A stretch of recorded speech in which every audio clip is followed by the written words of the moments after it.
So to the President of Mexico, thank you very much. I appreciate it. But I was speaking to the head of Mexico because I complain constantly about people pouring in. Now our border is the strongest border we've ever had. We've gone from the worst border ever in history to the strongest border. But I was speaking to the President of Mexico, a very wonderful woman, actually. And I said, we were talking about drugs. You can't let people come through your country and come into the country. You know, I was not that nice, but they understood what I was saying.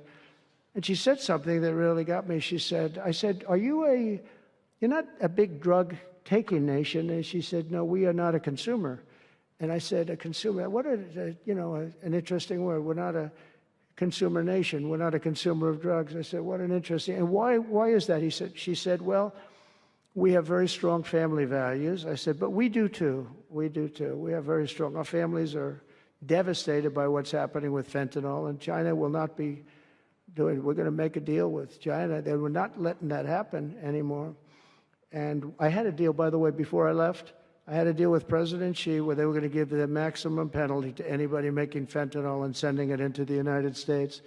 And their maximum penalty is the death penalty, and it would have stopped. But when the election turned out to be a rigged election, but that's okay. When an election turned out to be, it was an election that shouldn't have happened. All the things that happened. I'll give you an example. We wouldn't have had October 7th, Israel attack. We wouldn't have had Ukraine and Russia fighting. We wouldn't have had inflation. We wouldn't have had all of these things that, happened. But in speaking with her, she said about family values, I said, well, you're not really saying anything there because we have great families too. We have great family values.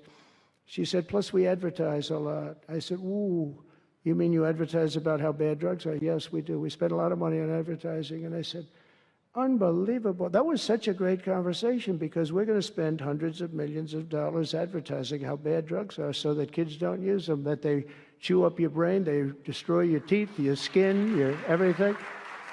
And I thanked her for that. I make so many calls and I never learn anything from anybody. I know everything and I never learn anything from anybody. And I spoke to this woman. As soon as she said it, she didn't have to say exactly what.